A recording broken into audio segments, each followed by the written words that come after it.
Greetings, listeners in Listenerland. Welcome to St. Louis in Tune with Arnold Stricker and Mark Langston, where we size up current and historic events involving people, places, and things in areas such as the arts, crime, education, employment, faith, finance, food, health, history, housing, humor, justice, and sports.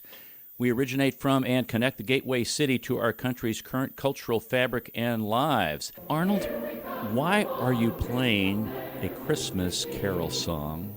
It's April 29th for those of you who are listening live, but if you're listening at a different time, it's April 29th, and I'm playing a Christmas carol music. And that's because we're talking to someone from the St. Louis Christmas Carols Association, and there's a linkage because something's coming up very quickly. We would like to welcome Elizabeth Hogan, who actually is Director of Choirs at Washington University in St. Louis, and she's Executive Director of the St. Louis Christmas Carols Association. Welcome, Elizabeth, to St. Louis in Tune. I am so glad to be here today. Thank you for having me. I thought that would be a great way to introduce what your association does. Absolutely. And then the linkage of what's coming up in May. So tell us a little bit about what the St. Louis Christmas Carols Association does. Certainly. So the St. Louis Christmas Carols Association is a small but mighty nonprofit organization that's been around for 111 years here in St. Louis. It's a uniquely St. Louis organization. We empower volunteers to go out during the holiday season and raise money by going caroling in their neighborhoods and around the city. And they're raising money for grants that are given back to nonprofits that do work with kids.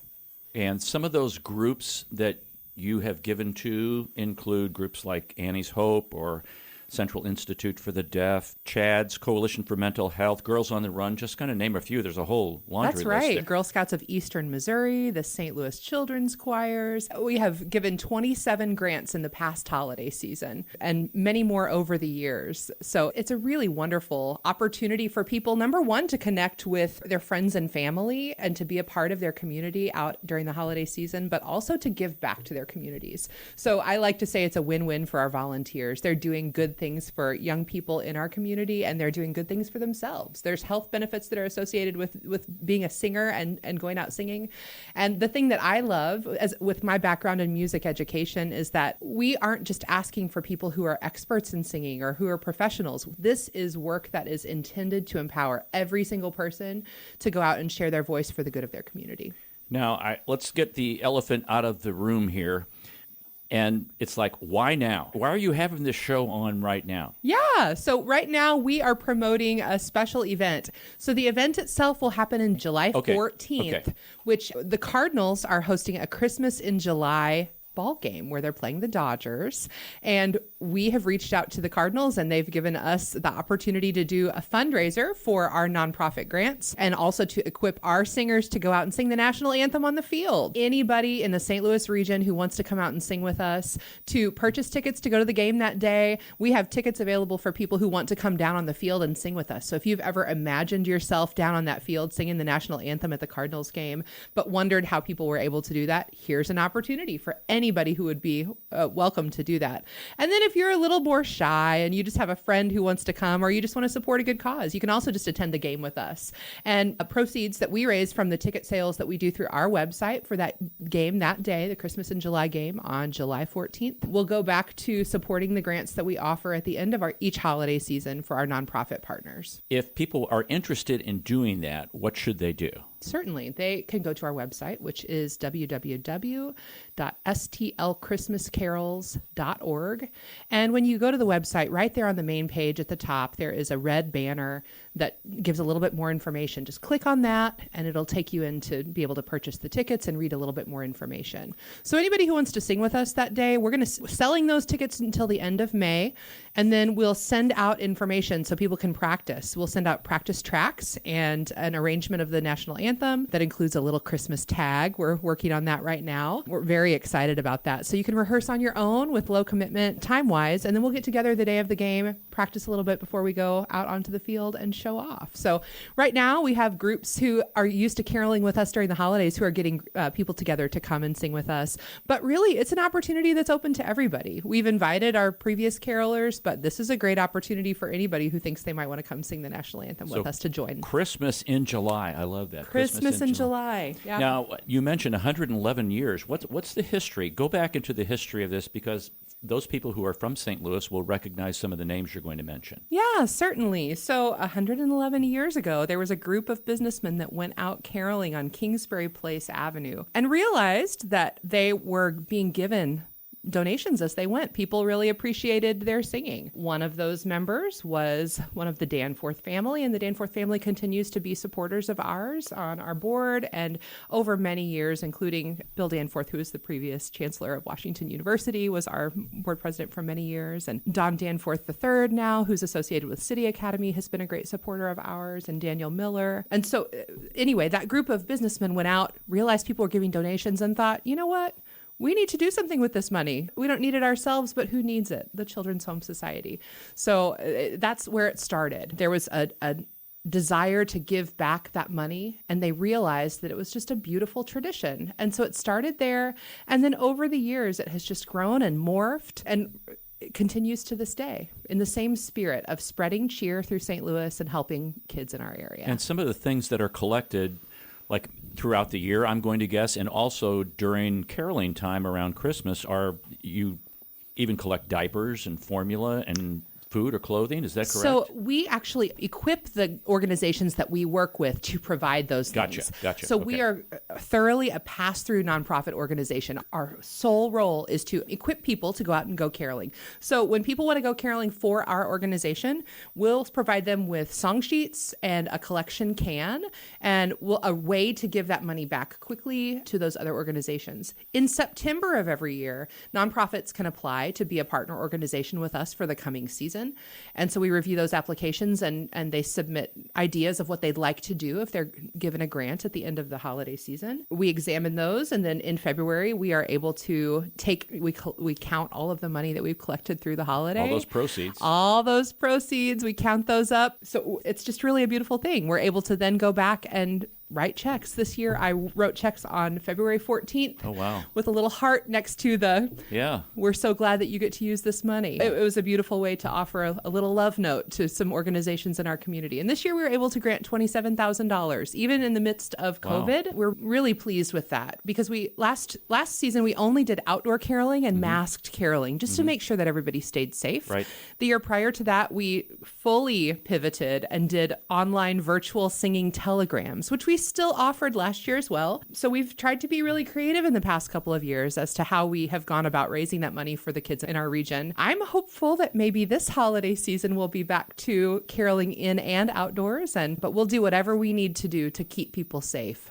And I think I was reading that overall, over the course of the time, $3 million has been raised? Yeah, over $3 million over the course of time. We're considered a micro nonprofit. We're pretty small in scale, but we are mighty in spirit. We have a number of volunteers. One of my favorite things has been hearing people's stories of being engaged for the past 50 or 60 years. We've been around so long. There's many people who consider us part of their holiday tradition that they just are not willing to give up. Well, So I think it's pretty beautiful. Yeah, I think that's great because caroling used to be a very traditional, quote unquote, thing that happened. And I remember as a kid, the carolers coming by and you'd open the door and listen to them. And sometimes there was a donation. Sometimes it was just maybe a treat or something like that. If people are interested in maybe getting like a community group or a block group or a family group together, how do they go about becoming involved as quote-unquote carolers? Certainly. So they can, at this point during the year, they can get signed up on our website. Okay. And they'll be put on our mailing list. And then when it comes to be time to start planning for those things, which is October for us, we'll start to send out little ideas about what's going to come up for the holiday season. But really in November is where carolers start to plan how they're going to do that for the year. There's a couple ways that people can do that. So if you want to take a group out to go caroling, you could go door to door in your neighborhood. And we do offer in our caroling packs, we offer door hangers that say the carolers are coming, and you can let your neighbors know that in 2 or 3 days you plan to come by and around what time you plan to show up, and so that they're ready for you with a donation. And the door hanger also tells where the money goes, which is really important to us, that there's transparency in what we're doing with the funds that are collected. So last year, or let's take a normal year because we haven't had a normal year for a while. Yeah, you're going to test me because I came in at the odd year. But go ahead.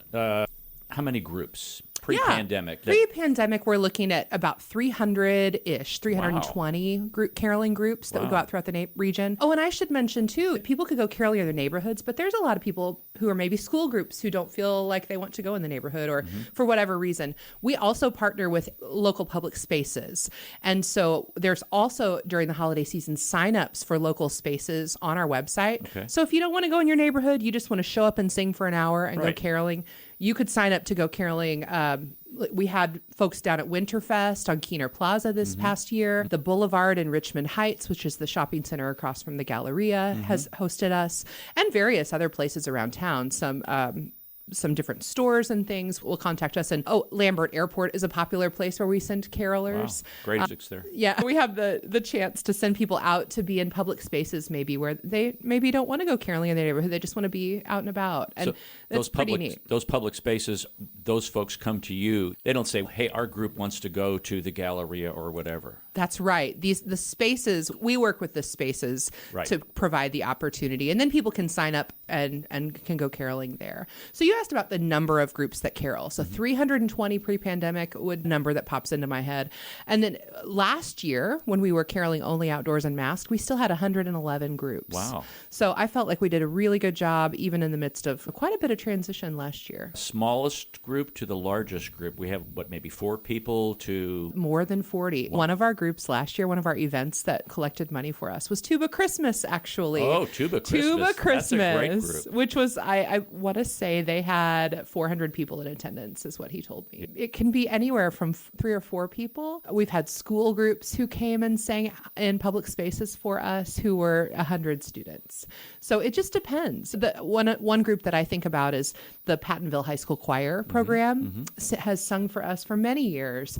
And this past year, they sang for us on multiple occasions at the airport during their finals week after they'd finished their concert. Their directors feel really strongly that they would give back to the community as a way to share their music. And so that's something that they've done for us for a long time. That's a wonderful thing.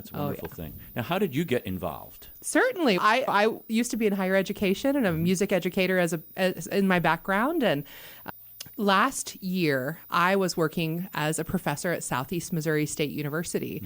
I'd lived in St. Louis for 2 years. I'd been working there for 4 years. And the commute, I have 2 small children, and I thought to myself, I just don't think that this is really reasonable for me to continue to do for the long term. And so I bravely stepped out and decided to look for the next thing that I would do. I wanted to be St. Louis based because it's near my family. And I saw a posting for a job. Honestly, I hadn't heard of the organization before last summer. But once I started digging in, I realized I had tons of people who I had known previously professionally who had been involved. And I was hired to be the executive director. And so then it started a process of me diving in and hearing people's stories, the volunteers for many years prior. I've been so blown away by the commitment, the stories that people tell about their experiences caroling.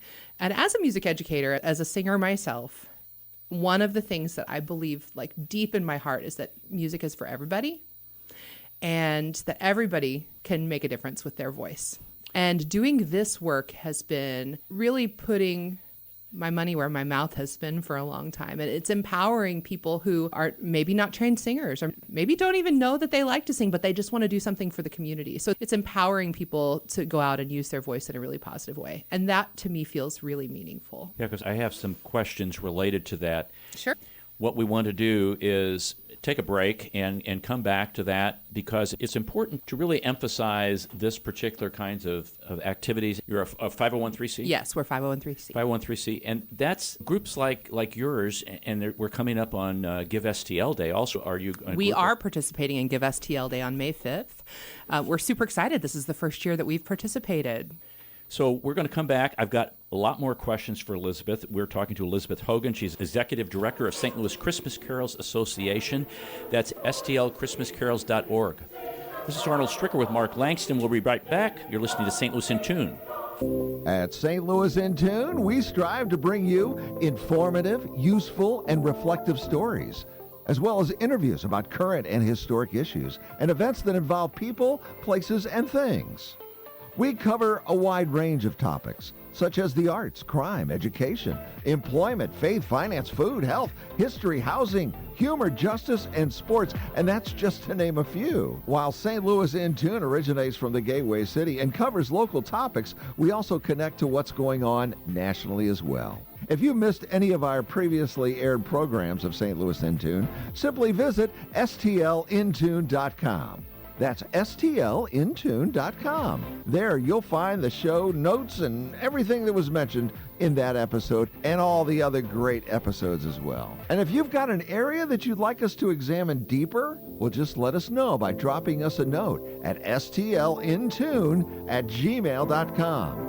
That's stlintune@gmail.com. St. Louis in Tune. It's heard Monday through Friday on the USRadioNetwork.com and many great radio stations around the U.S. and, of course, right here in St. Louis. Our website again is stlintune.com. Visit us today. That's stlintune.com. Here we come to caroling, folks, on April 29th. Because what's happening on July 14th is Christmas in July at a St. Louis Cardinals baseball game, and they are actually playing the Los Angeles Dodgers. What more for Christmas in July theme could you have to have the Dodgers come into town?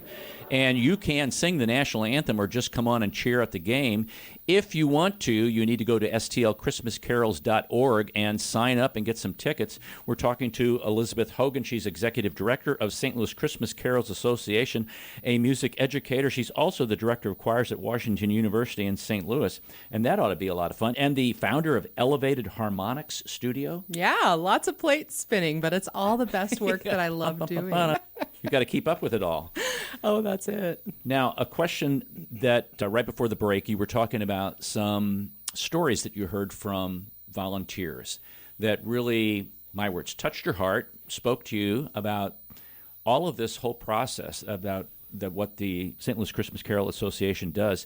Tell us a couple of those if you can. Absolutely. So one, without naming any names, one particular volunteer shared with me, she had 2 really challenging deaths in her family of people who are close to her, and felt like the holidays, I think many of us can probably relate to this in some way, the holidays didn't feel the same. I have 2 young children myself that are 4 and 6 years old, and thinking of the holidays through their eyes, it's very magical. But I think when I talk to many adults, it doesn't feel that same magical way, and we're often looking for that. This particular volunteer said that she was feeling, lonely during the holiday and disconnected, but she got involved with Christmas Carols Association, and it put her out into the community in ways that were different than her previous experience, and allowed her to find a joy in experiencing the holiday in a way that was fresh and new, and not necessarily so closely tied to her previous holiday memories. And it was refreshing for her. So that was one that really stands out to me. Yeah. I also really enjoyed, we have a couple neighborhoods that have consistently done a great job. All of our neighborhoods do a great job in raising money for our nonprofit partners, but the Boys and Girls Club in Soulard, Larry Leszewski is one of our area chairs there, and I've had such a fun time talking with him because he's been fundraising for our organization for many years, taking students from the Boys and Girls Club where he used to work, and he's now retired, taking them out into the community to raise money, and having the chance to bring kids who are currently at the Boys and Girls Club into businesses that are owned by former Boys and Girls Club attendees. Oh, that's great. And having the chance to share with them there and allow the community to see the kids who they're helping as they're doing that fundraising. Larry had great stories about that and that process over the many years. Just things like that, where I'm hearing about our volunteers connecting with their neighbors in new ways. Hearing about our volunteers who are seeing their work in action, right, by the groups that are going out and about. Some of the other things that I think have been really fun to experience are just the little bits of history that the organization has collected over the years. When I came into our office, we have an office in Clayton, and when I first stepped into the office, I noticed on the wall there were these 4 record albums, like vinyls, and they're framed on the wall. And as the fall went on, one of these albums, the red one, it had a beautiful cover of carolers singing against essentially like apartment buildings and houses, townhomes. And it's just a really beautiful St. Louis Christmas background. And I ended up, we wanted to do a giveaway on our social media this year. So I put the record on my turntable at my house and recorded it, made a video of it to post on our social media. And as I was listening through, this particular album was created in the 70s, in the mid 70s. And it's just charming. It is a radio show that goes back and forth between spoken word readings and also sung performances by people who are known in the area. And one of my favorites is the St. Louis football Cardinals. Right. Shouting, "We wish you a Merry Christmas." It's just so cute. And so I started to imagine, what might it be like if we had connections with singers and performers today? What might that look like in 2023? And we've had these moments of little serendipity. So if Erin Bodie, the local jazz singer, she is not living locally anymore, but she still performs so widely in this area. One of our volunteers reached out to me and said, because I had told her about my vision about this album, and one of our volunteers sent me a text message and said, "Elizabeth, have you seen Erin Bodie's Christmas posting on her social media? She posted a picture of this album, this particular read St. Louis Christmas Carols album," and said that, and she and I have now talked about it and started brainstorming, but she grew up listening to that album every holiday. Wow. In Minnesota. Wow. So the connections that I find as I'm going about the day, I take donations after we count them. We take them to the bank at Commerce Bank. And I went into the bank here in Webster and was making a deposit. And the woman behind the counter, the cashier, said, "Oh, you work with the St. Louis Christmas Carols Association? I caroled with them growing up every year for 35 years. And she said, "I moved to 2 other states and now I'm back. But in each of those states, I'd always ask, is there a Christmas Carols Association? And no." Wow. She said there never was one. And it's such a unique thing to St. Louis. So you don't know of any other nationally? I do not know of any other nationally. Wow. I've done I'm a pretty good Google searcher. Yeah. And I've done some poking around and I haven't found anything that's exactly like us. There are other groups that encourage caroling, but nothing that really embodies the community in the way that we do, and empowering people to go out into the community and be a part of their shared space and taking up that collection to do good with it after time. That really speaks to the vision that the Danforths had, and in initiating this, and it was just an off-the-cuff kind of thing. Yeah, at first. And then it's really entrenched in the fabric of the St. Louis area. And good for you, St. Louis.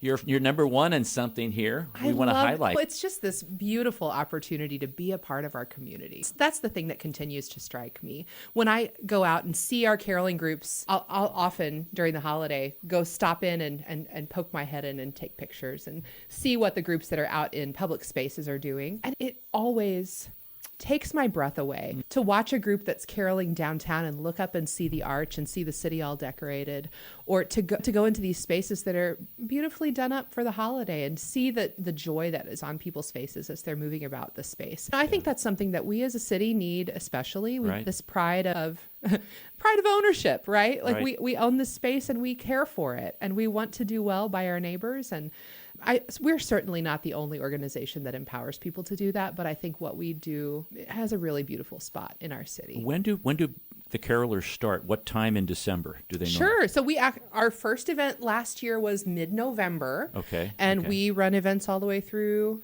December 25th. And if anybody asks, beyond. We also have a group of carolers who do costumed caroling for holiday parties and events. So like madrigals kinds of things. They are like madrigals. They have a whole set of Christmas carols and harmony all prepared. Wow. And so those are also volunteers who are doing that, but we charge a flat rate for booking that group called the Kingsbury Place Singers. That's for people who have a little bit more experience who want to volunteer. But again, we have space for anybody who wants to be a part of our organization and do good in our community. I have another big question for Elizabeth, but I want to highlight again stlchristmascarols.org, stlchristmascarols.org, and this is for the game that is with the St. Louis Cardinals that's on July the 14th with the Los Angeles Dodgers.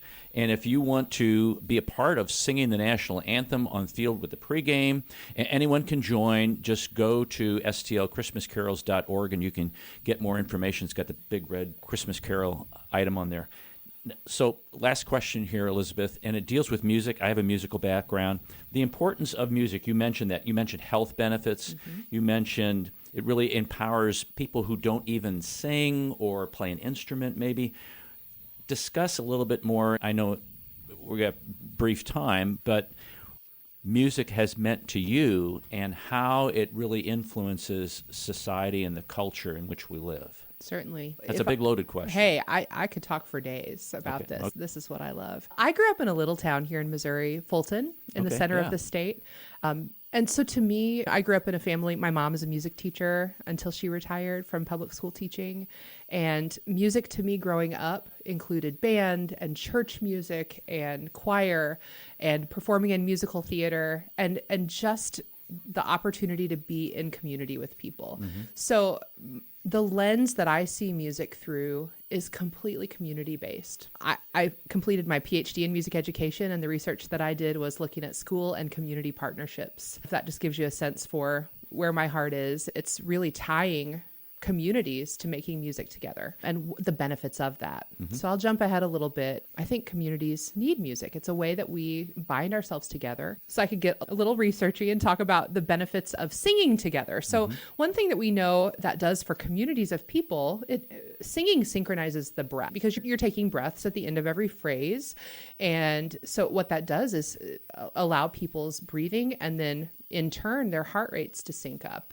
And so there's a shared sense of experience that happens in groups of people that sing together. Additionally, there are really nice hormones that are released in the body when you're singing. One of the things that I love about singing personally, just as a singer, is the vibration that I feel in my body when I sing. And as I've dug more into that, there's a book by Bessel van der Kolk called The Body Keeps Score. And I read it as part of my yoga teacher training that I completed last year. But that book was really eye-opening to me and honestly launched the work that I do with Elevated Harmonics, which is my private music and education studio. Looking at the ways that our body holds experiences and also releases experiences over time. The vagus nerve, which runs up and down the spinal column, is so important to the way that our body and our brain communicate with one another. With everything from the rate of breath, just every system in our body is connected to that. When people do not experience as good vagal nerve tone, some of the exercises that are prescribed for people to increase the communication between the brain and body, which allows the body to feel calmer, the nervous system to calm down, include singing, breathing, coordinated movement like yoga. But it's just fascinating to me. And one of the things as I was reading that book and looking at the diagrams that are a part of it that really struck me was if people don't want to sing, one of the things that's prescribed for them to improve their vagus nerve tone is gargling. Interesting. And I read that and I thought, gargling, that's great. But if you have to choose between singing and gargling to make this beautiful communication between your brain and your body, what a beautiful thing singing is, because it puts you in community with other people. One of the things that we know about trauma and hard experiences is when oftentimes those things cement in our body when we don't have other people to share our experience with that we've gone through, or we don't have a safe place that allows us to process those experiences. And singing is one of the ways that we can loosen or undo that stress in the body and allow people to get back to a nervous system that's regulated. Yeah, release that stress. Yeah, and I think a lot of people, even people who don't know the facts behind it, can relate to that experience in either listening to or making music with other people. Yeah. That makes perfect sense. And when you're doing that with other people, you're in sync with them. You're getting to know them in a, what I'm going to call like a different kind of soulful way. Absolutely. And you're sharing an experience that other people can't experience. Absolutely. When you're doing that. I really appreciate you coming on to the show. We've been talking to Elizabeth Hogan. She's Executive Director of St. Louis Christmas Carols Association, stlchristmascarols.org, folks, for the St. Louis Cardinals-Dodgers game on July the 14th. You need to get in there, get those tickets, go on the field and sing the national anthem. Even if you don't want to do that, you can go to the game. You can donate some money. Elizabeth, thanks for coming to St. Louis in Tune. Thank you so much for having me today. It's been a joy. It's been a lot of fun. We appreciate you listening to this episode of St. Louis in Tune. If you enjoyed this episode, please check out our website, stlintune.com. That's stlintune.com. St. Louis in Tune is produced in cooperation with KWRH 92.9 FM and Motif Media Group. For St. Louis in Tune, I'm Arnold Stricker.